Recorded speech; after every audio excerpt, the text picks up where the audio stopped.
If you were an ancient Egyptian, you appreciated the bounty of the Nile River. Thanks to the Nile's regular flooding, which made its banks extremely fertile, most of the cities and populations were situated along it. Every year, the Nile would flood and leave behind tons of silt full of nutrients and minerals, and all the sorts of things young plants enjoy. You could grow almost anything on and around the banks of the Nile, from wheat to flax to papyrus, which you'll recall from our episode about scrolls. When everything else around you is desert, the Nile was the place to be. So well recognized was the Nile's bounty and the enormous debt Egypt owed to it for their survival, that Greek historian Herodotus called Egypt the gift of the Nile. And the ancient Egyptians themselves wrote a song called Hymn to the Nile, all about how it was the bestest river ever, and please let's not break up. To them, the river was God himself, and when he was pleased with his people, things went well. When he was not, bad times were ahead. The ancient Egyptians went to great lengths to keep the Nile as happy as possible, and that included sacrificing animals and people to the river itself. Part of the reason Egypt became such a great power in the region had much to do with the Nile itself and the regularity of its floods. When other places in the ancient world were starving because of famine brought about by various climate changes, infestations, and disease, Egypt often found itself with surplus grains and crops thanks to the abundance of its agriculture brought about by the river. Only in Egypt could surrounding kingdoms find relief, and trading became a major part of their economy, while at the same time, many Egyptians could enjoy a life of relative luxury rather than toiling for mere survival. And this trade and luxury encouraged the spread of the Egyptian way of life up and down the river. Their religion and language came to dominate the area, strengthening their position even more as one of the strongest civilizations ever. The Nile even made it possible to transport the bounty of the Egyptian civilization around the kingdom. During the winter, the winds blow up the Nile, making sailing upriver possible and relatively easy. Once upriver, the natural flow of the river would take you back down again with relative ease. And this was all well and good and proper, except that sometimes the river wasn't quite deep enough to get a boat all the way up from all the way down, or vice versa. Some bits of the river were just too darn shallow to really float a boat laden with cargo all along the entire length. Of course, you could unpack the boat, take it out of the water, find a bunch of people to pack all your goods and the boat around the shallow bit miles further along the river, stick the boat back in the water when it was finally deeper, repack the boat, dismiss and pay all the people, and then continue on sailing to the next bit that was too shallow and repeat it all again. You can see how that might get annoying pretty quickly. And expensive. So naturally, the thing to do was to make the shallow bits deeper, which was exactly what the Egyptians did. Not by digging them deeper and dredging out the bottoms, no, that wouldn't work very well in a river known for the bounty of its silt. Instead, they made the water deeper by impeding its flow and building a dam. Water behind the dam naturally gets deeper until it can overflow the top of the dam. So you just build a dam as tall as you wanted the water to be deep on the upstream side. Do this in all the right places, and soon enough you have a Nile River that's deep enough to get a laden boat all the way up. Huzzah! Let trade and commerce commence. Except now you have a new problem. Suddenly there's all these dams all over the river preventing your ships from going up and downstream. You've still got to do the whole unload, remove boat, hire porters, walk around the dam thing. Sure, you don't have to walk as far, but it's still amazingly inconvenient and expensive. Something had to be done, and that something had to mean you could keep your boat and cargo more or less in the water at all times, without having to hire huge teams of people to pack everything around, so that it was faster, more convenient, and less expensive. What they needed was a lock. This is GM Word of the Week, and I'm Fiddleback. You'll have heard about all the big important locks, or rather, you won't have heard of all the big important locks, but you will have heard about all the big important canals that the locks are found on. The Panama Canal surely rings a bell, as might the St. Lawrence Seaway, the Erie Canal, and the entire inland canal system of Great Britain. The reason for this is that canals are essentially man-made rivers intended to connect one body of water to another, Some connect oceans, like the Panama Canal connects the Pacific and Atlantic. Others connect lakes and natural rivers, like the Erie Canal. And when you, the engineer, decide to connect things up with artificial rivers, sometimes terrain is a problem. And where terrain is a problem, you'll need some sort of lock. The Erie Canal illustrates the problem the Egyptians had with the Nile rather nicely. See, at one end of the Erie Canal is the Hudson River, and at the other is the Niagara River. You may recall something specific about the Niagara River. Niagara Falls, a drop of 167 feet in the course of the river. Which is kind of the thing about rivers. They don't run perfectly straight and level. If they did, they wouldn't really be rivers at all, just long, thin pools of stagnant water. There has to be an elevation change from one end to the other for the water to run at all. Which means, to make a long story short, it's quite the trick to sail upriver in the first place. Now, in the case of Niagara Falls, it's not such a big deal to the Erie Canal, this sudden drop. They can build around that. They still, however, have to deal with an elevation change from one end to the other, Niagara to the Hudson, of about 565 feet over roughly 363 miles of natural river and man-made canal. In fact, at one point near Cohoes, New York, the elevation change in that section alone is about 140 feet as the canal climbs the Niagara Escarpment, a geographical feature that Niagara Falls falls down the other side of. You just don't set sail to go up something like that. You have to do what the Egyptians did and build a series of locks. A lock is basically a pool with a way to let water in and out and so change its level. You sail your boat in one end of the lock, close the door and allow water in so that the level rises if you're going upstream, or let water out so the level lowers if you are going downstream. When the water in the pool matches the water level of the direction you are going, you sail out and go on your merry way. There are other ways to do it, but we'll get to those later. The thing the Egyptians and other ancient cultures like the Chinese did was a bit different, though. When they built their dams, they thought about how to get boats up and down, and came up with a system that, while it worked at least half the time, was pretty devastatingly bad when it failed to work at all.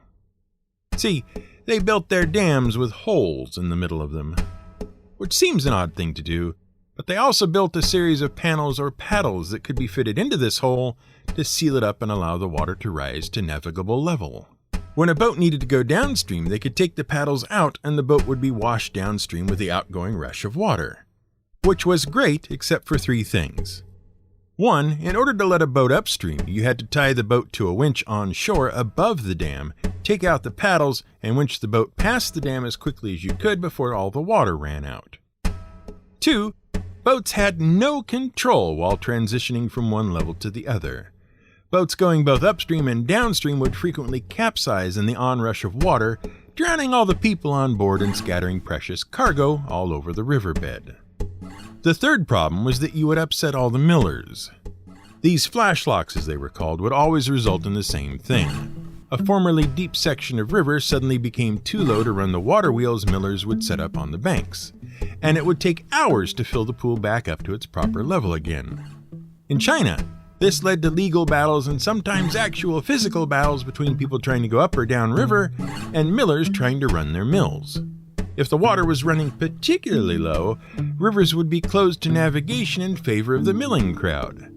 It was clearly an increasingly contentious situation, so the Chinese sat down and had a think. Chiao Wei-yu, and we are 100% confident that pronunciation is wrong, thank you very much, was a bit miffed. You see, he was a tax administrator of high rank, and he was sick and tired of all his grain barges sinking on the West River.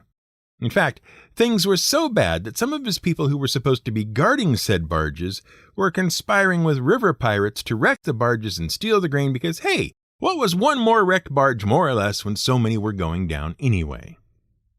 To put a stop to it, in 984 CE, Wei-yu built a pair of gates across the river, 250 feet apart.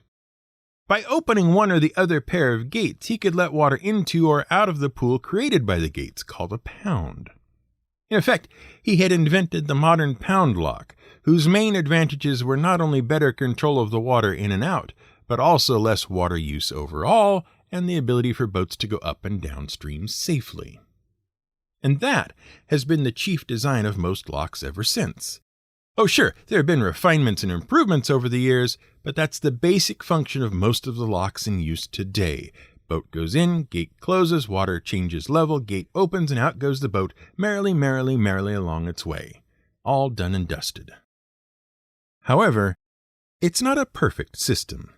There's a number of problems that have to be dealt with in some way. One of the biggest is, where does all the water come from? Because the keen-eared listener will have worked out that water doesn't flow uphill, and all the locks require filling and emptying from upstream.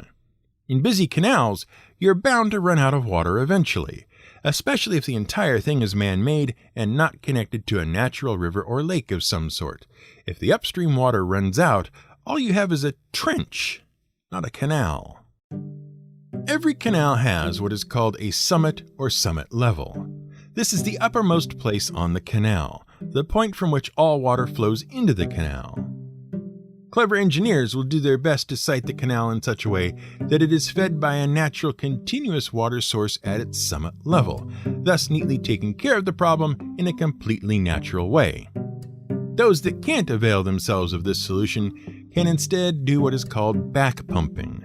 Effectively, this takes the water from the downstream end of the lock and pumps it back to the upstream portion, effectively recycling the water and maintaining a constant level above the lock. Side ponds and water-saving basins can also be employed to recycle water so that water taken out of the lock to lower it can be put back in to raise it again. But this is inefficient for a variety of reasons and tends to only save a portion of the water used, depending on how many such ponds are in use.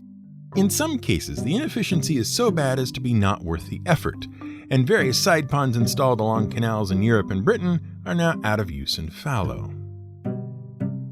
As we said before, there are other ways to get a boat up or down a change in water height along a canal. One of the problems, even with a modern pound lock, is that it is time-consuming to use. Depending on the amount of lift, which is rarely more than a few feet at a time, it can take a minimum 15 minutes to fill one lock pound, which is not bad in itself, but when asked to go up more than one lock at a time, the investment of time quickly escalates.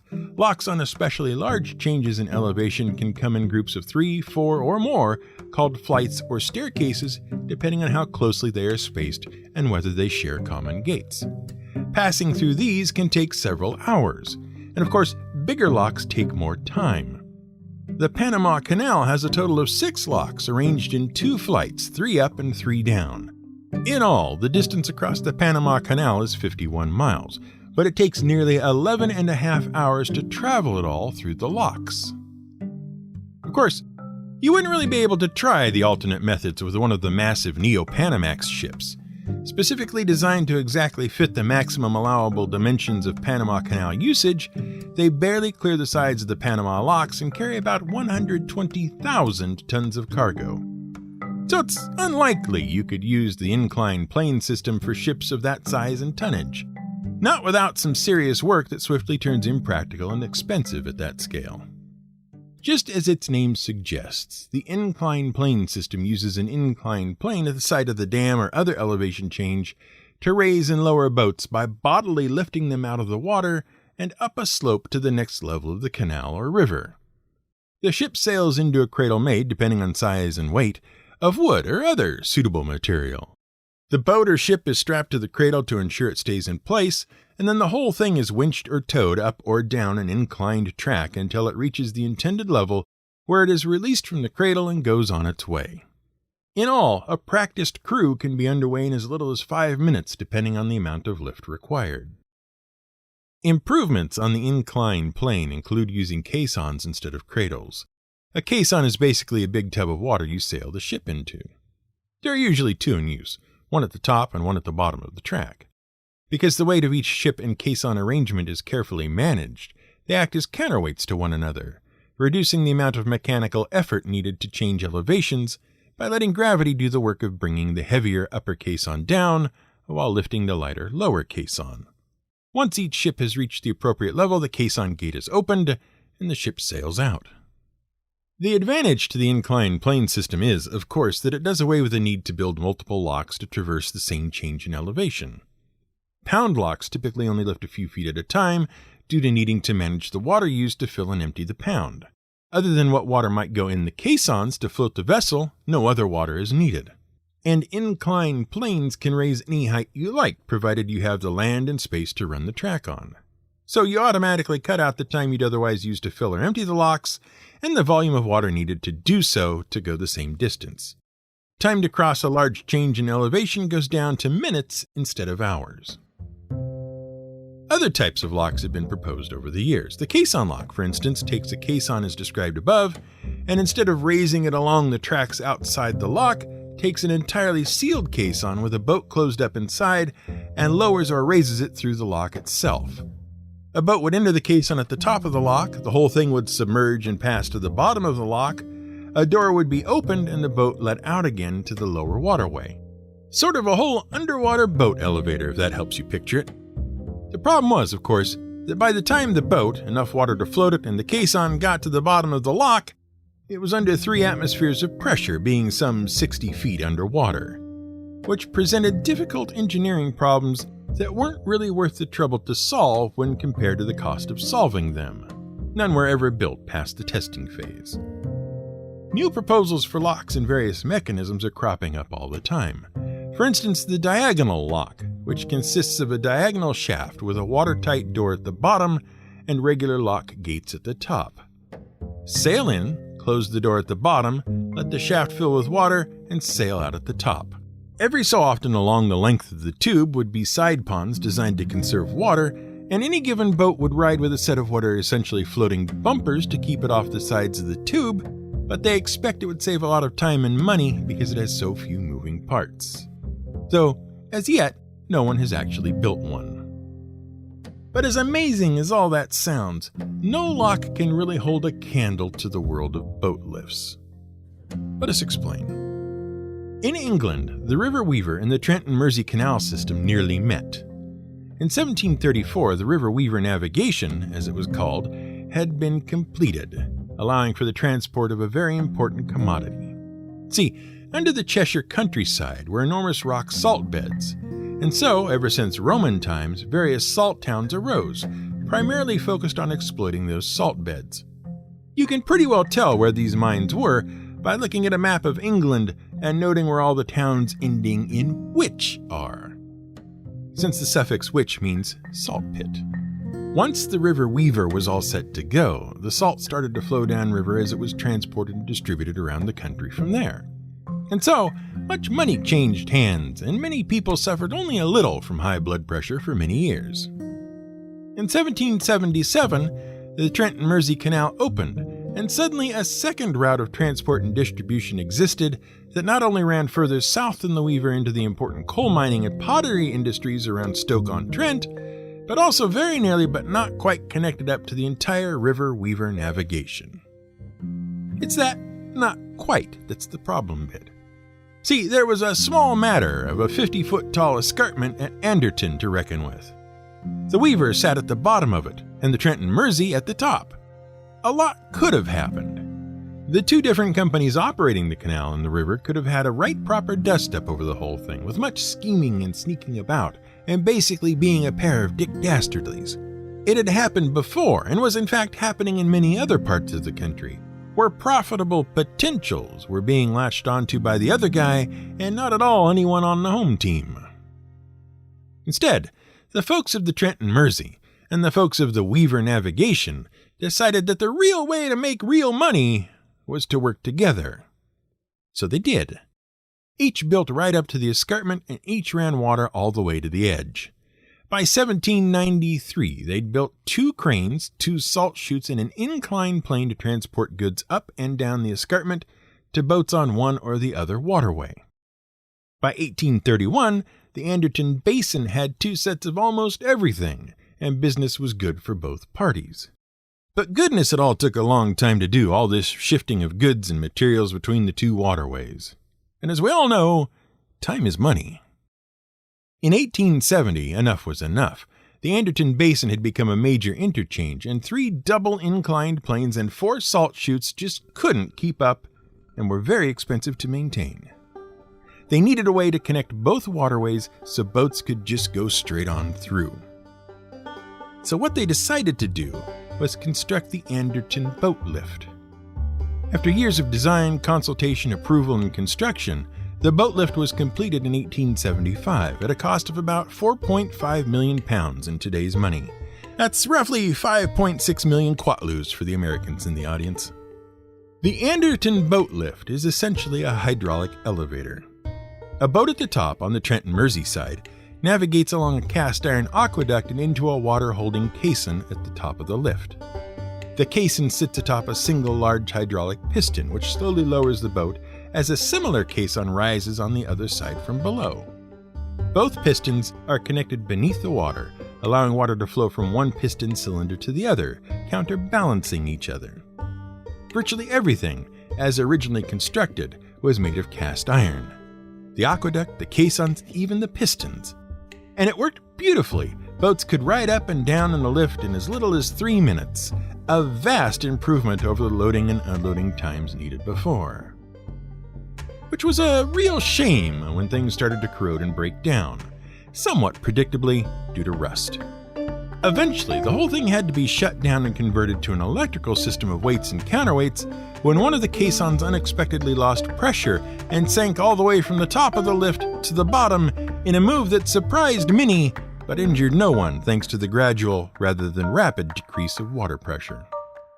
It ran for years as an electrical system before that too became too corroded to be trusted any further, and the whole thing was shut down at last in 1983. Eventually, though, £7 million was raised to restore the boat lift in 2002, and it operates again today under its original system, modified to work with hydraulic fluid rather than plain old water. But that's not the only, or even the most amazing boat lift ever made. No. We figure that has to go to the Falkirk Wheel, which sits between Scotland's Forth and Clyde Canal and the Union Canal. It's a 100-foot revolving wheel that was built as part of an effort to improve the connections between 16 communities in the Falkirk district.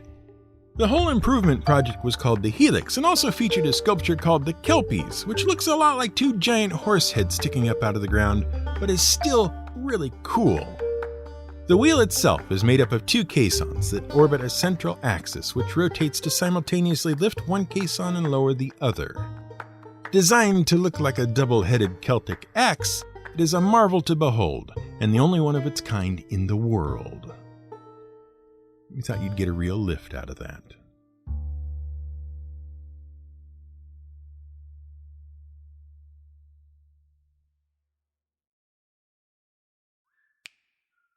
This has been the GM Word of the Week podcast, and thanks for lending us your ears for the last few minutes. Hopefully, we've returned them to you undamaged and full of information. If your ears haven't been returned to you, I really don't know what to tell you. Probably they were delayed in the post. You know how these things are. Just be patient. If you've enjoyed these episodes so much that you just don't know what to do with yourself, may we suggest heading over to gmwordoftheweek.com and following the yellow banner at the top to join our Patreon, wherein you will be provided all manner of early releases, transcripts, and such like things. It's worth noting that we have a bonus episode coming out this week, and even I'm going to be surprised by whatever it turns out to be about, so get in while you can. This episode has been researched, written, produced, and sent over the falls in a barrel by Brian Casey. Music for this episode is provided by Blue Dot Sessions. I don't know what you expect here. Just how many quotes do you think there are about canal locks?